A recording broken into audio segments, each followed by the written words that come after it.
Assalamualaikum warahmatullahi wabarakatuh.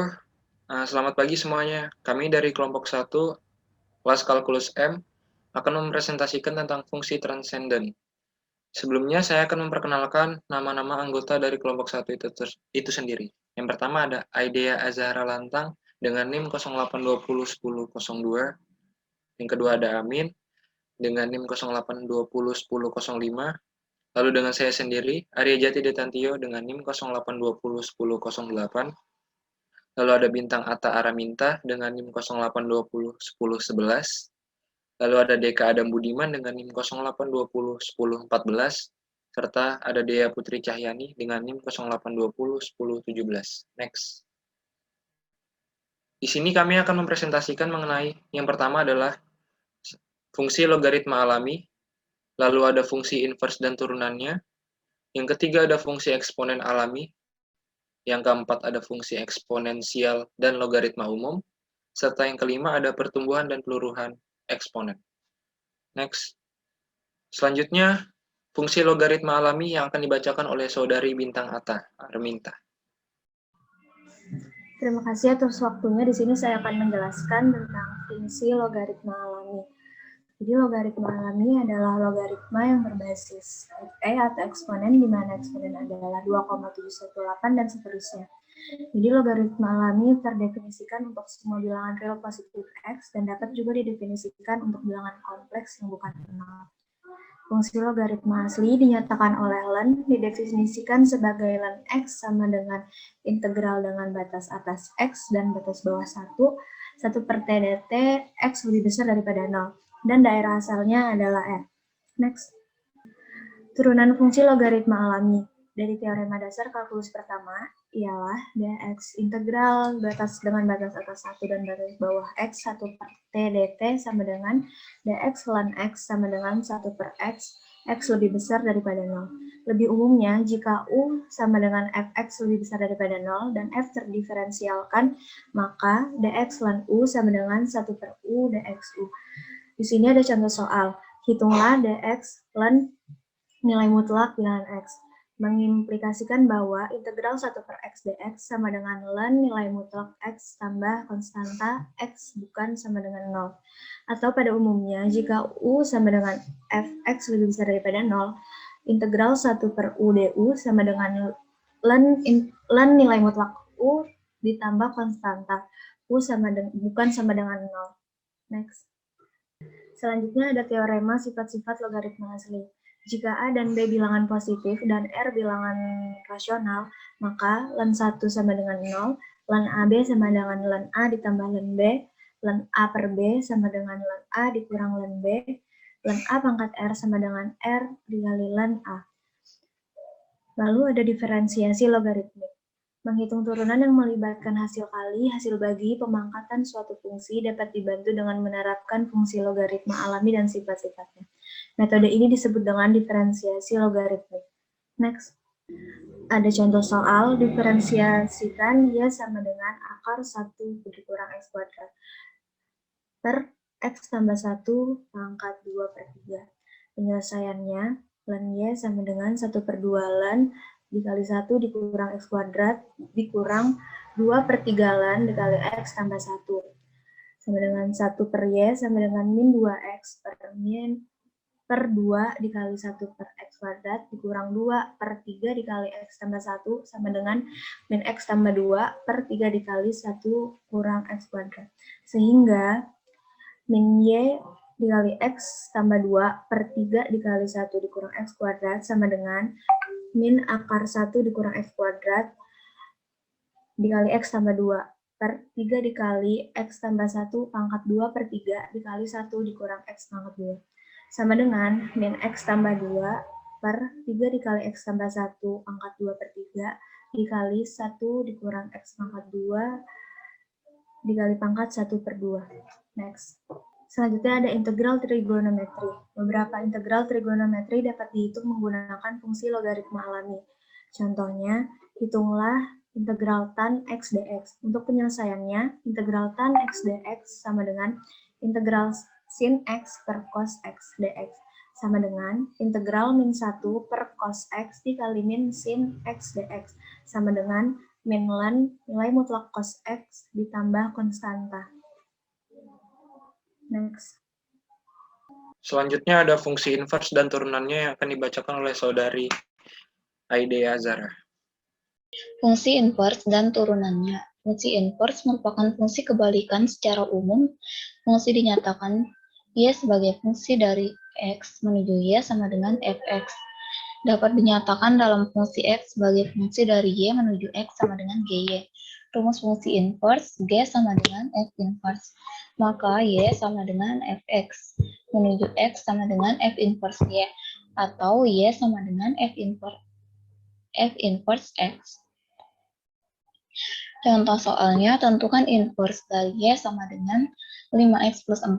Penyelesaiannya, Y sama dengan 5X plus 4, kemudian kita pindah ruas, Y kurang 4 sama dengan 5X, jadi Y kurang 4 per 5 sama dengan X.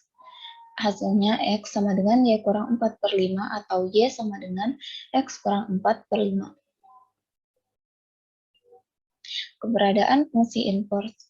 Teorema A menyatakan jika F monoton murni pada daerah asalnya, maka F memiliki inverse. Monoton murni yang itu nilainya selalu naik atau selalu turun.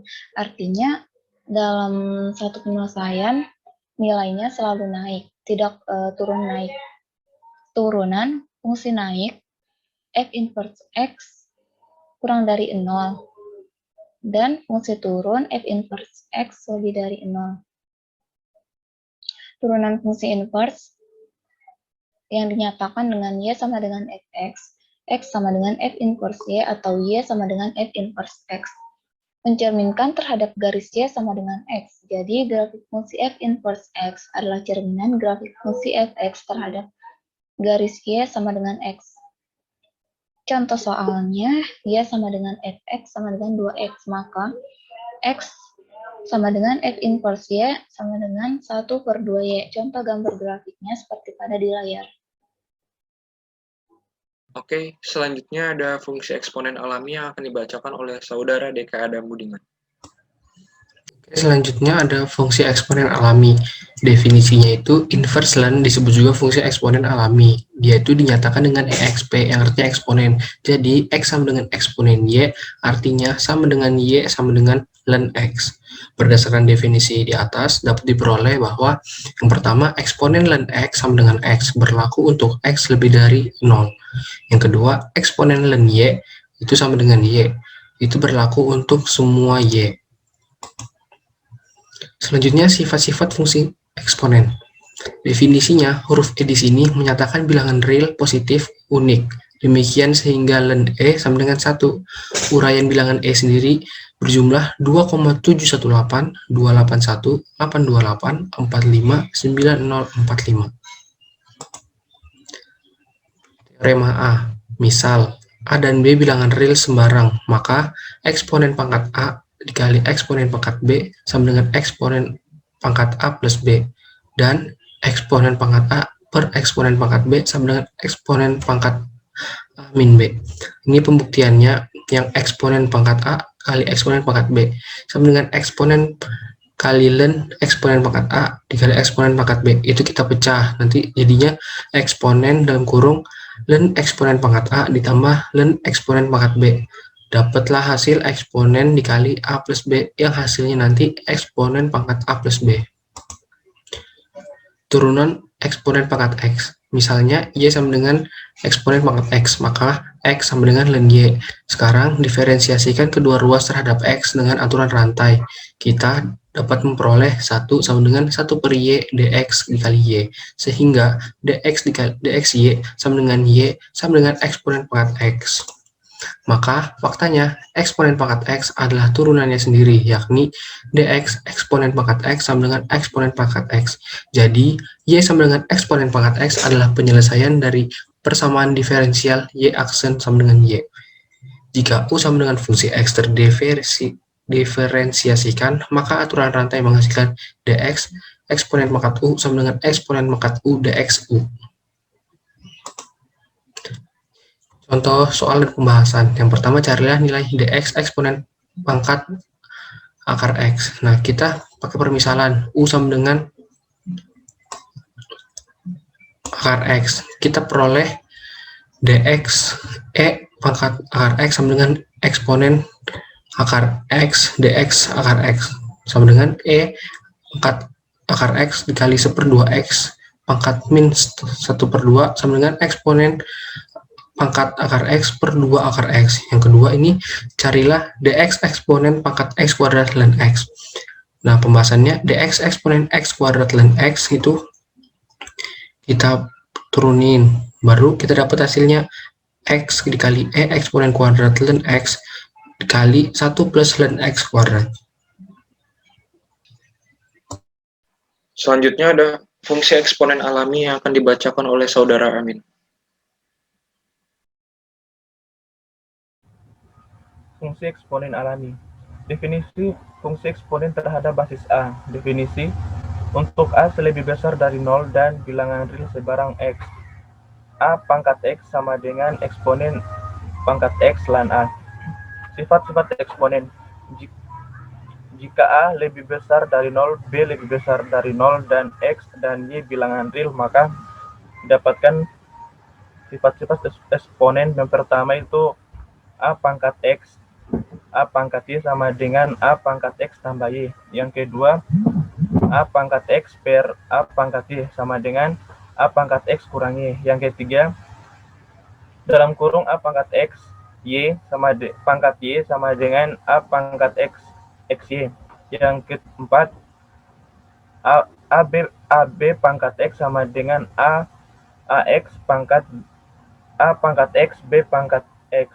Yang kelima, A per B pangkat X sama dengan A pangkat X kali per B pangkat X. Next.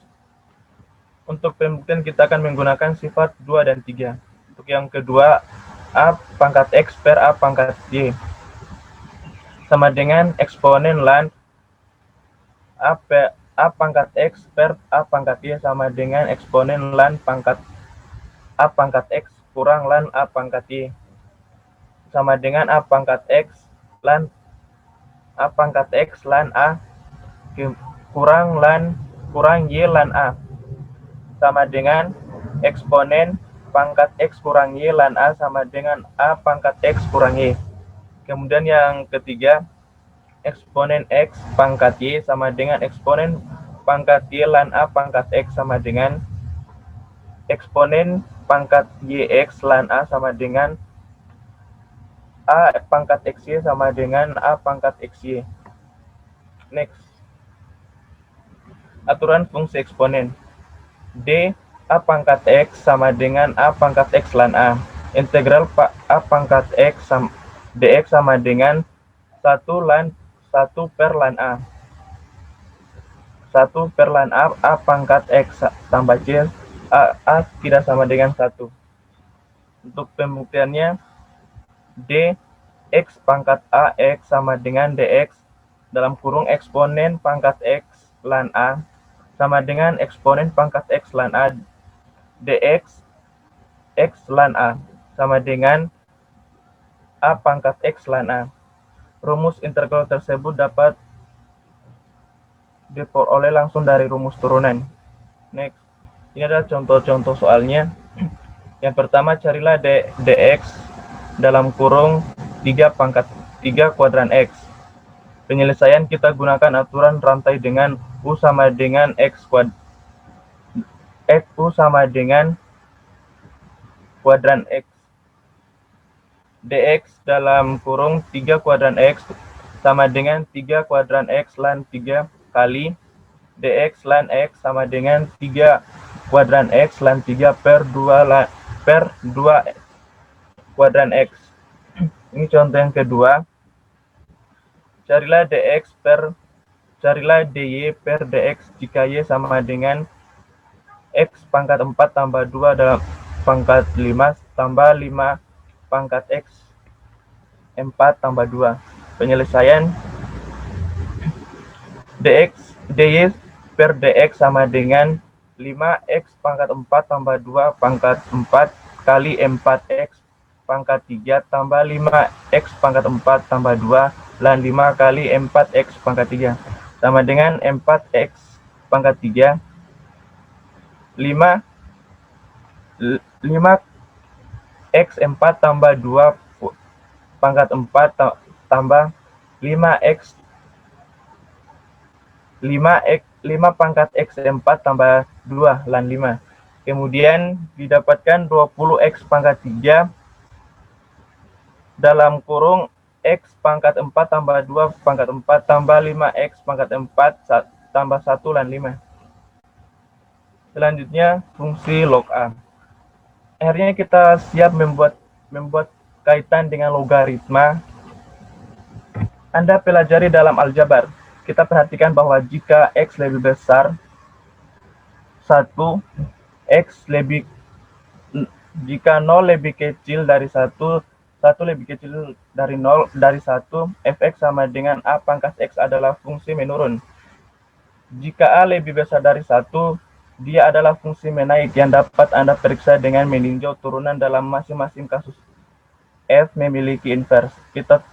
Kita sebut invers fungsi logaritma terhadap basis A ini setara terhadap definisi berikut. Definisinya itu misalkan A bilangan positif bukan 1, maka Y sama dengan log A, X sama seperti X sama dengan A pangkat Y. Selanjutnya ada pertumbuhan dan peluruhan yang akan dibacakan oleh Saudari Dea Putri Cahyani beserta saya sendiri. Pertumbuhan dan peluruhan. Di antara aplikasi barisan atau deret geometri adalah dalam perhitungan kasus, pertumbuhan dan peluruhan. Kedua kasus itu juga berkaitan dengan fungsi eksponensial. Fungsi eksponensial dapat kita terapkan dalam kehidupan sehari-hari, seperti pertumbuhan dan penyusutan. Next. Pertumbuhan. Pertumbuhan merupakan kenaikan atau pertambahan nilai suatu besaran terhadap besaran sebelumnya. Peristiwa yang termasuk dalam pertumbuhan adalah pertambahan penduduk dan perhitungan bunga majemuk di bank. Rumusnya PT sama dengan P0 dalam kurung 1 tambah R pangkat T. P0 disebut juga basis, PT sebagai jumlah penduduk pada tahun ke P-nya, R-nya sebagai presentasi pertumbuhan per tahun penduduk. Next. Berikut ada contoh soal pertumbuhan. Banyak penduduk kota A setiap tahun meningkat 2% secara eksponensial dari tahun sebelumnya. Tahun 2013, penduduk di kota A sebanyak 150.000 orang. Hitung banyak penduduk pada tahun 2014 dan 2023. Sini ada P0 sama dengan 150.000, B sama dengan 2%-nya atau 0,02. Banyak penduduk pada tahun 2014 artinya 1 tahun setelah 2013, maka N sama dengan 1. Sini ada PN sama dengan 1 tambah B pangkat N dikali P0. P1-nya sama dengan 1 tambah 0,02 pangkat 1 dikali 150.000. Baru sama dengan 1,02 pangkat 1 dikali 150.000, hasilnya kan 153.000 jiwa. Dan jadinya banyak penduduk pada tahun 2023, N sama dengan 2023, dikurang 2013 sama dengan 10, PN-nya sama dengan 1 tambah B pangkat N dikali P0, jadi N-nya itu 10, jadi P10 sama dengan 1 ditambah 0,02 pangkat 10 dikali 150.000, dan hasilnya 1,02 pangkat 10 dikali 150.000 lagi, jadi hasil akhirnya 182.849,163 atau jika dibulatkan 183.000 jiwa. Selanjutnya ada peluruhan. Peluruhan merupakan penurunan atau pengurangan nilai suatu besaran terhadap nilai besaran sebelumnya. Peristiwa yang termasuk dalam peluruhan atau penyusutan diantaranya adalah peluruhan zat radioaktif dan penurunan harga barang. Dengan rumus, PT sama dengan P0 dikali 1 min P pangkat T. Atau P0 sama dengan banyak benda mula-mula, PT sama dengan sisa benda saat T, dan P adalah laju peluruhan. Next. Selanjutnya ada contoh soal peluruhan, yaitu yang pertama ada suatu bahan radioaktif yang semula berukuran 125 gram mengalami reaksi kimia sehingga menyusut 12% dari ukuran sebelumnya. Setiap 12 jam secara eksponensial. Tentukan ukuran bahan radioaktif tersebut setelah 3 hari. Jawabannya, P0 sama dengan 125, B sama dengan 12%, atau sama dengan 0,12. Peluruhan terjadi setiap 12 jam. Sehari peluruhan terjadi 2 kali, 3 hari sama dengan 72 jam, terjadi 6 kali peluruhan. Dengan rumus Pn sama dengan P0 dikali 1 min B pangkat N. P6 sama dengan 125 kali 1 min 0,12 pangkat min 6. N didapatkan dengan 72 dibagi 12 sama dengan 6. Jadi N-nya adalah 6. Lalu P6 sama dengan 125 dikali 0,88 pangkat 6. Lalu P6 sama dengan 125 dikali 0,464 dengan hasil P6 sama dengan 58,05 gram. Sekian yang dapat kami sampaikan. Apabila terdapat banyak kekurangan ataupun kesalahan dalam pengucapan kata, mohon dimaafkan. Assalamualaikum warahmatullahi wabarakatuh.